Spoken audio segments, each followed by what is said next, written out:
Welcome to Salesology, conversations with sales leaders, the art of faster, easier, more profitable sales. When you're ready to transform your sales for today's transforming market, we've got you covered with your host, the queen of cold calling and founder of Salesology, award-winning author, speaker, sales trainer, and coach, Wendy Weiss. Hi, welcome to Salesology, conversations with sales leaders, the art of faster, easier, more profitable sales. And I am your host, Wendy Weiss. I am the founder of Salesology and the Salesology Prospecting Method. And I'm also known as the queen of cold calling. So today we have a very special guest. We have Jean Plotkin, who is an accomplished sales leader with a very diverse range of experience in revenue-driving roles. Over the past 17 years, he has excelled in various positions, both as an individual contributor and as a leader across a wide spectrum of companies, spanning from early-stage startups to global enterprises. And presently, Jean is the Vice President of Corporate Sales at Mimeo, where he leads the enterprise sales team, playing a pivotal role in driving the company's sales strategies and growth initiatives. So welcome, Jean. It was a pleasure to be here, Wendy. Wow. So I'm very happy that you're here.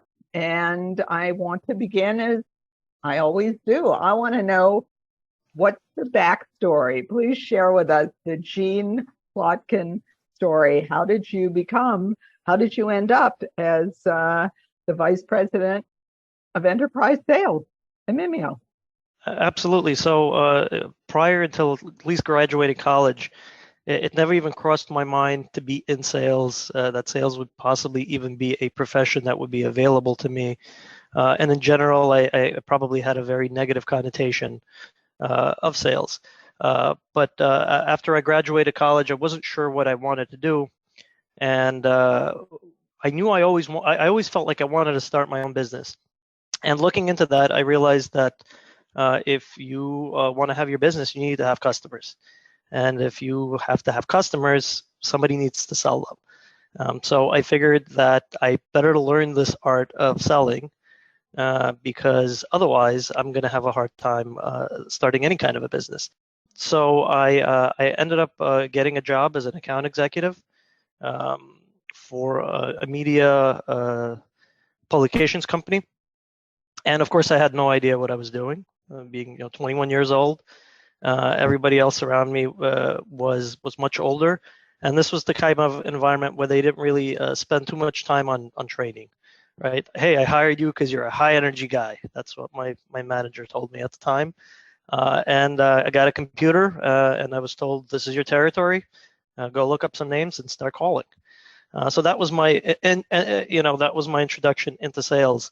Somewhere along the lines, looking to get better and looking to develop that craft, I came across Tony Robbins. And I was just fascinated with how somebody could command language and people and just be such a beacon of influence. And I just thought he was a genius. And then I found out that he was actually using a couple of methodologies himself. And this stuff could be learned. And his background is in something called neurolinguistic programming and neurolinguistic psychology. He also studied Ericksonian hypnosis. And so I figured, I want the results that he has. I need to learn the things that he learned. And so I managed to spend a couple of years just diving into that. And then I started my own business doing that kind of stuff. And I was doing a variety of different things, from helping people overcome smoking addictions, all the way through helping some folks around their businesses, but I couldn't really quite figure it out. This was also around 2008, so not the best time for a 24-year-old to start their own consulting business. But I did learn a lot of really valuable skills. And right around that time, I was approached by a very early stage startup in the technology sales enablement space. And I started working with them, kind of employee number 5, first one, before we even had any customers. And what happened there is I really got to see, how sales is built at an enterprise level, because we were selling into sales teams, and I was able to use the things that I've learned from the world of communication and really marry that with process, right? And fast forward a few years later, I ended up joining Mimeo, ended up growing very quickly because of the fact that I've already had this knowledge. I already understood what the process looks like. And before long, I ended up being promoted to director and then eventually promoted to a vice president of sales. And I've been here now for 9.5 years. So there's a lot of things that I could teach the audience about sort of what it took as somebody who who was high energy, but not necessarily gifted with the skill of sales. Well, I love what you're saying, Gene, because I think that there are a lot of salespeople out there, a lot of business owners that either implement what you experienced in your first account executive job, or the salespeople are kind of trained, and I'm making finger quotes here for our audience, trained in the same manner, which is here's your desk, here's your phone, here's your computer, go get some customers. And you went out and you sounds like you learned this skill set kind of on your own. You didn't have anybody at the company teaching you. So initially no, but as I started joining other companies, that's where I was able to actually learn the entire process. Okay. So tell me a little bit about what it was that made you go out and just decide that you needed to learn this on your own, and then what are some of the things that were kind of added to the mix as you got other positions? Yeah, well, initially, I mean, I didn't feel like there were really any good tools out there, right? I mean, certainly, if you back in the day would join a company like Pitney Bowes or one of those organizations that had hired and trained, gave formal training to sales teams, that's kind of how it was. I remember even talking to a recruiter, like, you really want to learn this, join one of those companies, be with them for a number of years, and they'll teach you that kind of stuff. So it wasn't like there were a whole lot of tools that were available. So that's where I started seeking this. But I think I was really determined to succeed, and I figured if I could figure this out, then the world of success is going to open up for me, right? And what I've learned when I started my own business is that most of the time that was spent, at least in the early years of any kind of a business, is acquiring customers. So either you have somebody that's selling for you, which is going to be a difficult thing, right? Or you need to learn how to sell yourself, right? And I realized that I was spending quite a bit of time in my business doing the sales part, and then eventually, actually, that was the thing that I grew to love the most. Right, it was that, and I figured, why not just go back and do that part and not worry about all of the other things that come with running your own business. So right now at Mimeo, you manage a team. You were telling me a little bit about your team before we hit record for this podcast. So would you share with your audience what your team looks like? And then also you had shared with me some of the really big wins that you've had over the past year with your team. Sure. Yeah, and the Mimeo team has changed quite a bit over the years that I've been here. We've implemented 3 different kind of go-to-market strategies since I joined Mimeo. Not me personally implementing them, though the last one I was definitely a pivotal member. So the team sometimes it was as large as 11 direct reports. Right now I have 4 enterprise reps reporting to me, and then we have a number of SDRs, somewhere around a dozen that I'm also very closely involved with that have a dotted line to me. Okay, and share some of the wins, the things that you've worked on in the past year that have come to fruition. Sure. So I think the one that might be most relevant here is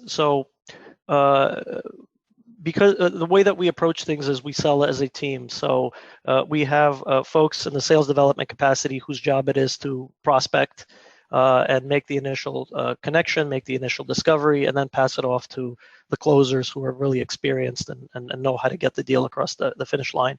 And one of the challenges that we've had is, these folks are generally either right out of college or it's their first or second kind of corporate job in sales. So being able to not only implement a good strategy for hiring, but also I found out even more important is a really good strategy for onboarding and training them, not just in the beginning, not just for the first few weeks, but as they transition from calling into mid-market to calling into bigger accounts. There has to be training that's done at every step along the way. And that's one of those big things that we've implemented last year that we're seeing a lot of dividends paid off. Okay. So you're saying that your BDRs, the people that the frontline people that are prospecting and setting up appointments, those are the ones that are really newbies. They're generally fresh out of college. And then your closers are the people that have more experience. Yeah, they have a lot of experience. We're a unique company in many ways in that we've been around for I think 23 years now. But my most senior salesperson has been with the company for 21 years, right? Which is a really rare thing. And part of that is just because we have a great product, right? Salespeople don't stay at companies where they can't make money. But yeah, I'm fortunate enough that the folks that are responsible, the enterprise sales executives, they've all been with the company for at least 5 years. Right. So I know that managing salespeople, depending on the level, it's different. Managing somebody that's brand new, right out of college, first or second job, versus somebody that's been around, a senior person that's been there for 5 years or 6 years or 10 years or 21 years. Different set of challenges. So could you share with our audience what you see as the difference? Oh, it's night and day, right? That's whenever somebody asks me for any kind of managerial advice, it starts with, well, tell me more about the person or the people, right? How long have they been there? What are they responsible for? It's really night and day, right? When it comes with experienced sales reps, especially ones that had a lot of success in selling what it is that you're selling, there's a few things. One is I want to make sure that they are, in many ways, I'm kind of blocking and tackling and getting stuff out of their way so that there's nothing that blocks the revenue from coming in, right? So a lot of that is making sure that we're optimizing their time, we're giving them the right tools, the right information, the right resources, and to enable them to do what they need to do. And certainly there's a part of that that's accountability based, right? Making sure that they're hitting their KPIs and everything. But I think for working with senior folks, it's just as important to say, okay, how can I help?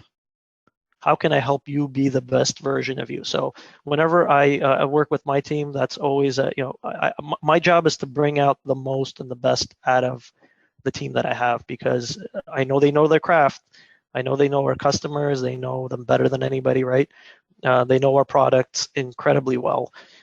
So how can I bring out the most out of them, and even help them push beyond what they believe they're capable of, right? So there's a lot of that. And of course, on the flip side, with newer folks, I mean, you have to make sure it starts with selection, right? Making sure you're hiring the right people. That process, pre-selection beats training every time. Right, so you have to make sure that you're hiring the right people. That's first and foremost. But from there, you're certainly giving them training, but there's a lot more kind of hands-on and helping them see things in a new way, right?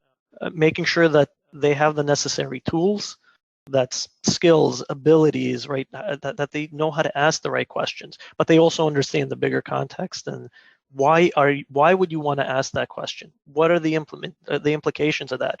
Teaching them just general sort of business savvy and business acumen, right? Like younger folks don't necessarily have that, so you need to help them, right? Whenever you're selling anything B2B, right?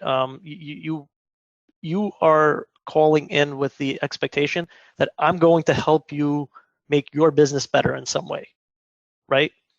You have to understand what that business is, and you have to understand the impact that you could make. So really helping them wrap their heads around that when they haven't themselves done it is an interesting challenge, right? And then there's obviously there's the day-to-day of some of the challenges that you come across with folks that don't have experience or are not used to the grind, if you want to call it, of sales. That you need to be there for them and encourage them to do better, but also sometimes you have to use the stick as well. So we are going to pause now for a word from our sponsor, but when we come back, I want to ask you some more questions about managing the senior, more experienced people versus managing the new people. And I also want to ask you some questions. I want to find out more about neurolinguistic programming and hypnosis as it applies to sales, because I think that is a very fascinating topic. But now we're going to pause for a word from our sponsor, Salesology 3X Appointments. You know how frustrating and stressful it is when you leave every sales meeting wondering if your sales team knows how to sell because they're not selling and all you ever hear from them are excuses. They blame your marketing, they say you need to do more social media, and they say you need a new website. You know something's wrong, you don't quite know what it is, and you're even starting to wonder if it's you. You don't have a lot of options. You can just fire them all and start from scratch. That would be expensive. And you're really sick of waking up in the middle of the night wondering how to fix this. Well, imagine instead that you have an easy-to-use, replicable system that ensures that your team can easily schedule qualified appointments. And imagine that your team is excited and motivated, no more excuses, and you feel good. Salesology 3X Appointments can make that happen. If you're a business owner or a sales manager with an underperforming sales team, let's talk. Click on the link to my calendar in the show notes and schedule a time, and I look forward to meeting you. And we are back with my special guest, Gene Plotkin, who is the Vice President of Enterprise Sales at Mimeo. And I want to know a little bit more about managing people that have been around for quite a while, because sometimes people that have been around for a long time or have been in sales for a long time, it's that expression, you can't teach an old dog new tricks. It can be very difficult to get some of the more seasoned people to do something that's different from whatever it is they're used to doing. So can you share with us what one of the tricks, the tools, the ideas that you use to get if you want a seasoned salesperson who doesn't really want to change, but you want them to do something that's different, how do you get that to happen? That's a great question. And I think that it starts like it would with anything, right? So they have to want to do it. They have to want to succeed, right? And they have to be at least open to the idea that it could be done in a different way, right? And I think a lot of it comes down to you have to get the person to believe in the mission and believe in the change that you're asking for. So they have to see the reason as to why you're asking them to make the change that that they need to make. Now, in some cases, they will not buy into it, and at that point, it's okay, right? Things end, people go their separate ways, and that's okay. But if they understand why that needs to happen, right? Then I think then it becomes really more about, okay, this is where you are now, this is where we need you to be. Let's map across what the process will look like, and that you understand every step along the way, right? And how doing this is going to get you ultimately closer to here. It's not just we're decided that we want to do it this way, right? There's a reason why, right? And I'm assuming that if they've been here or if they've been with the company for a period of time and they've been successful, that they deserve that kind of a respect and be given that opportunity, right?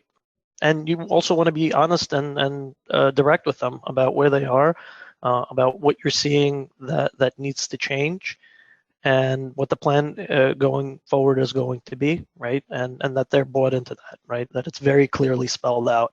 Because I will tell you this, Wendy, sales has changed dramatically since I started, right? And it's been 17 years, but it used to be a very just from the approach to, it's now more of a team approach. It used to be salespeople were the lone wolves, right? Now we have marketing feeding BDRs or SDRs, feeding account executives. And then there's what happens once you get that customer. There's customer success managers, and overseeing all of that are revenue operations. So it's much more of it's a team thing, team approach. And the tools that are available to us are completely different, right? I mean, we used to have a phone and a pad, right? And that's it, right? Now we have companies that provide you with data. We have CRMs that are incredibly robust in what they could do. We have sales automation technology like Outreach and SalesLoft that allow you to do massive things. Reach out to many people with very customized messaging. All of that, and now with AI emerging, I mean, that's a whole other thing. I saw a demo of a platform yesterday where it literally can just in seconds customize a message based on the specific person you're working with. So with that said, if you are not constantly staying on top of the new things that are emerging, it becomes very difficult for you to do things. And we have experienced this at our company, right? Where there are certain folks that they want to sell like it's 2005. You cannot do that. You either adopt or you move on, and somebody who's willing to take on those technologies and learn those new processes and buy into the methodology, they'll take your spot because they're going to be more efficient, they're going to be better, they're going to be more responsive, and you won't be able to compete with them if you're going to take the same approach that worked 15 years ago. Those are very good points. So now I want to ask about the flip side of this with the new people, because we're talking about the seasoned people that can't or won't maybe use the technology, the tools that are available. Then you've got the new people coming out of college who lots of times don't want to talk to anybody at all and want technology to do everything for them. So what are your tricks for that? Yeah, well, listen, one is they don't know how good they have it. Right, that's the first thing, right? As I said, our SDRs get 2 weeks of training, and from everybody, from all of these senior leaders at the company, and then after that, there's regular one-on-ones, there's coaching sessions, there's group coaching sessions, there's additional training. There are all the calls are recorded for review. I mean, it's unbelievable, right? So they don't know how good they have it, and that's kind of part of it is the obstacle.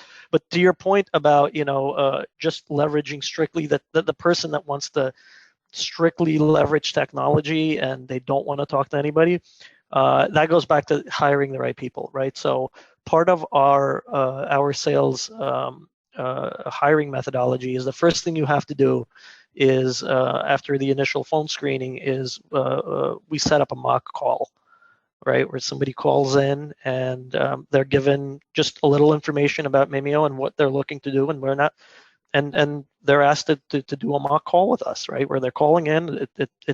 We're in character the whole time, and then we listen to how they do the first time around, and then we give them some feedback, and then we see how well they incorporate that feedback, right? And we intentionally give them just enough so to test their ability to think on their feet, to pick up the crumbs, to make the intuitive jump, right? To see what their sales instincts are, right? And that weeds out a lot of people that realize they're not cut out to do the phone thing, right?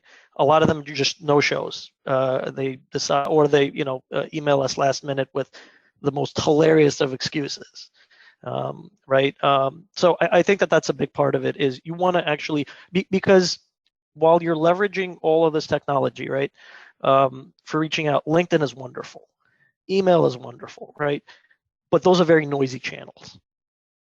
Yeah. There's a lot of other people, right? I mean, if all you're doing is sending out emails and LinkedIn messages, you're competing with marketing teams that could do 10,000 before you wake up in the morning, right? So what are you going to do? What are you bringing in? And we find that an all-bound approach where you're doing the email, the LinkedIn, but you're also reaching out over the phone and making that connection, even though it's a challenging thing to do. That's when you're doing those three things in conjunction, that's when you really get results, right? So I think a big part of it is one, showing them that one is just weeding out the people that this is not for, right? You want to do marketing, there's a lot of great jobs available for you, right? But this is a people job where you do need to interact with people and talk to them. So we do have very strict KPIs around that. Plus, they are seeing that the people that are getting the best results are the people that are doing all of these things, including, hitting the phone. Sorry. One of the things that we do when we're hiring is rather than review resumes, we have applicants respond to a voicemail and leave a message, because if they can't leave a coherent message, they're probably not going to be a great salesperson for you. So that's actually the first thing that we do when we're hiring salespeople. But I really like your idea of the mock call. That's another good step, because you got to hire the right people. I'm 100% with you. Well, we always did the mock call. Even when I was hired, they made me do it, right? And I was, definitely not just out of college, but what we did differently a few years ago is we changed the order. It typically was you would go through the interview process, and then the mock call was the last part. And what we found is that we wasted a lot of time talking to people who would swear up and down, that they're going to be the best, they're going to be great, and they're confident and they're go-getters, and would completely fall apart under the pressure of having to make a cold call. Right? So we decided, let's start with that. If you can make it through that, then the rest of the interview process is going to be relatively easy for you. So what are your initiatives in the coming 12 months? What are you working on? Sure. So there's a few things. One is we are working on more of account-based selling into some of these really large accounts, the Fortune 100 type of accounts. So that's one thing that we're exploring right now, is how to really go about that, what tools to use. The other thing is, we talked about getting our experienced reps to do something new.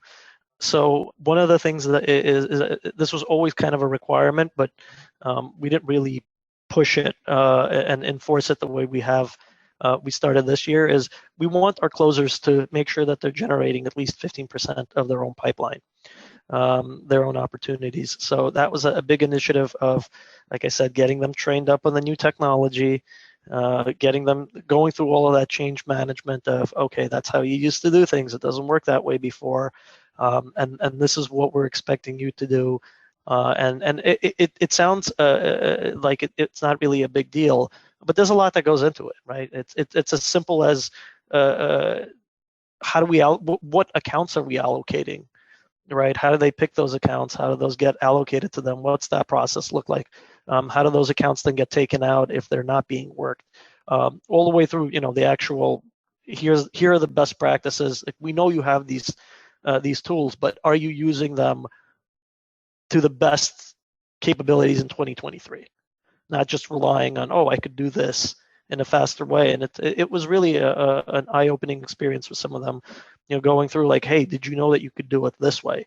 Or, you could replicate it. Now using AI especially, you really get to see, the quality of the communication improve significantly, right? Just by leveraging those tools that are new to everybody, right? Not just to them. Right. So to finish up, I do need to ask you about neuro-linguistic programming and hypnosis as it applies to sales, because I was so interested when you were telling your story. I was so interested to hear that background. So could you share a little bit about how that works, what neuro-linguistic programming actually is, or anyone in our audience that doesn't know, and then how that works and how that works with hypnosis in terms of selling, increasing sales, just communicating?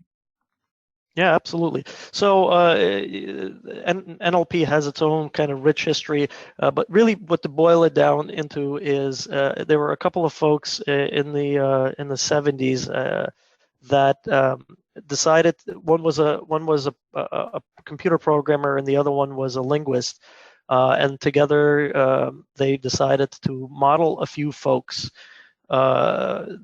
Who were doing therapy at the time, right? And they took the best of family therapy, the best of Ericksonian hypnosis, the best of Gestalt therapy, and they basically want to see what are these people doing, right, to get results, right? And they broke those down into models, and then created patterns based on those, right? All that is to say that the way that I kind of use it is that there are things that we use in our subjective experience, which are based on language, right? So if you are feeling anything, you have to either imagine something, you have to hear something, you have to say something to yourself, right? Internally or externally. Without that, you can't create any feelings, right? So how do we use words to create subjective experiences in people and connect to those emotions, right? And that maps directly to sales, of course, right?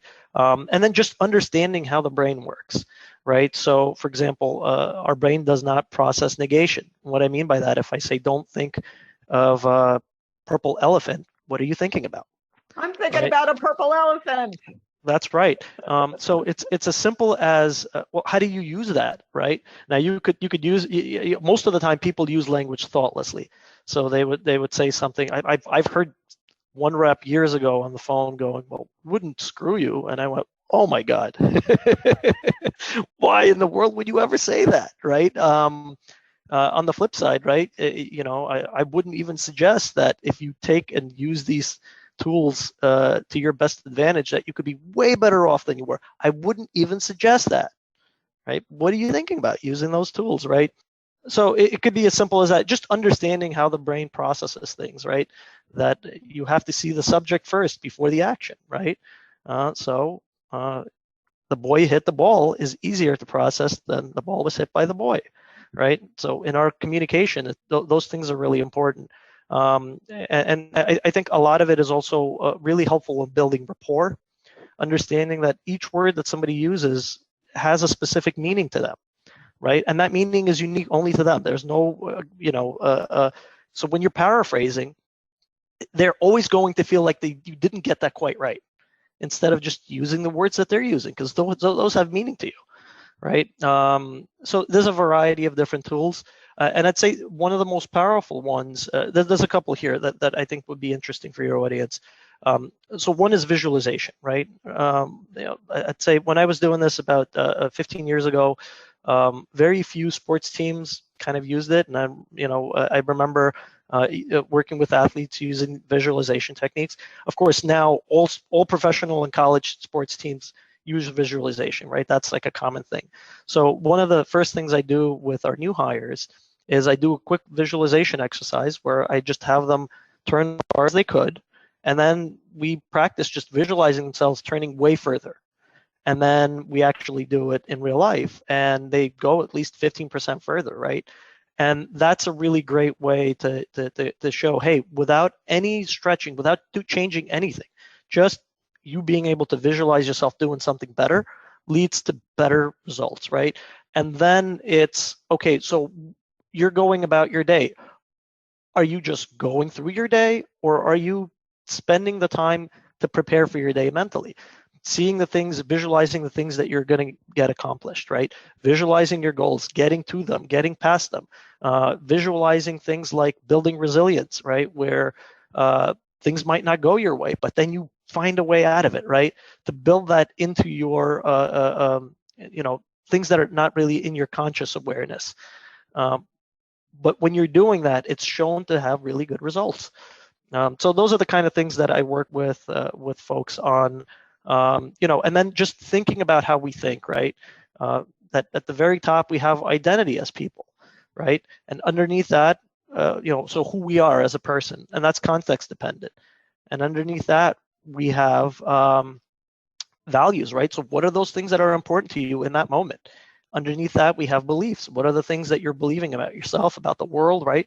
Because these things there's no such thing as a right belief. It's either useful or it isn't. And most of us we just take on beliefs without knowing, right? And a good example of changing beliefs is, hey, I asked you to go as far as you could, and you told me that this is as far as I went. So at that moment, that's what you believed. And then you went further and your belief changed, right? So it's wonderful. And then, on the managerial side, it's more of skills, abilities, behavior, environment. So a lot of times when people approach changing behavior, they deal with, hey, do this differently. Instead of going up a few levels and saying, does this person have the skills and abilities to do things differently, right? Do they believe in what they're doing, or do they believe if in doing these things, they're going to get a better result? Because if they don't, then they're never going to change that behavior, right? So really chunking up and kind of going up, do they believe in this? Is this something that's motivating them, right?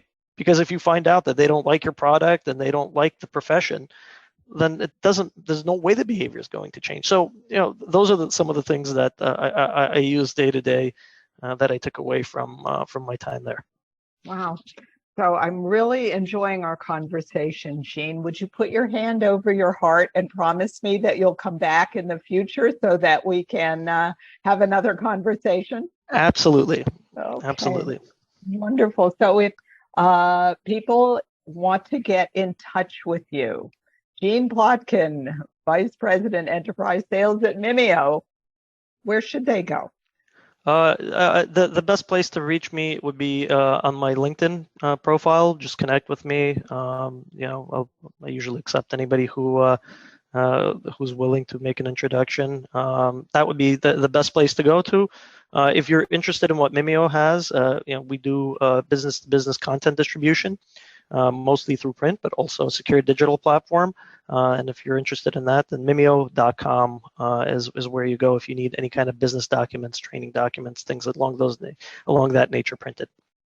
Okay, so we are going to post both the website, Mimeo.com, and also Gene's LinkedIn profile. That will be in the show notes. So if you want to connect with Gene after you finish listening to this podcast, go to the show notes, click on the link.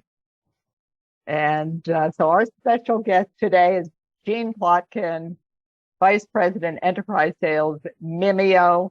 And you've been listening to the Salesology Conversations with Sales Leaders podcast.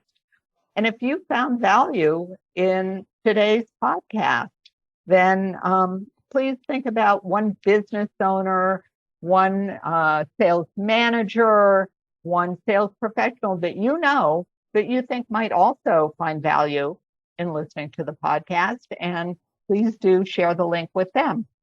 And until we meet again, visualize yourself surrounded by cash, really large bills.